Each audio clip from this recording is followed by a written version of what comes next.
તાલાળાના ધારાસભ્ય ભગવાનભાઈ બારડેએ લખ્યું કૃષિ મંત્રીને પત્ર। સૂત્રાપાડા અને તાલાળા પંથકમાં વરસાદથી ખેડૂતોના પાકને નુકસાન, મગફળી, સોયાબીન સહિતના પાકને વ્યાપક નુકસાન।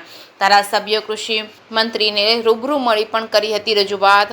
તાલાળા તાલુકામાં પાછોતરા વરસાદથી ખૂબ વધારે નુકસાની। જે કે ગુજરાતી સાથે મહેશ વાજા, સોમનાથ।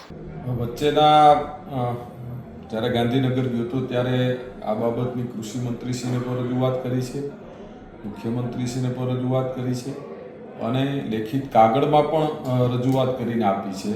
હમણાં 2 દિવસ પહેલાં પણ તાલાળા વિસ્તારના ઘણા ગામડાઓમાં અતિ ભારે વરસાદ પડ્યો હતો। સોયાબીન, મગફળીના પાથરાઓ ખેતરમાં હતા, એટલે મોટે પાયે નુકસાન થયું છે। તો એ બાબતનું પણ આજે ફરી પાછી પણ સરકારને અને ખેતીવાડી વિભાગને જાણ કરી છે। ખાસ કરીને કેવી નુકસાની છે ખેડૂતોને? દિવાળી નજીક આવી રહી છે, ઘણી જગ્યાએ ઘણા ગામડાઓમાં થોડી વધારે પણ નુકસાની છે, ઘણા ગામડાઓમાં ઓછી પણ નુકસાની છે।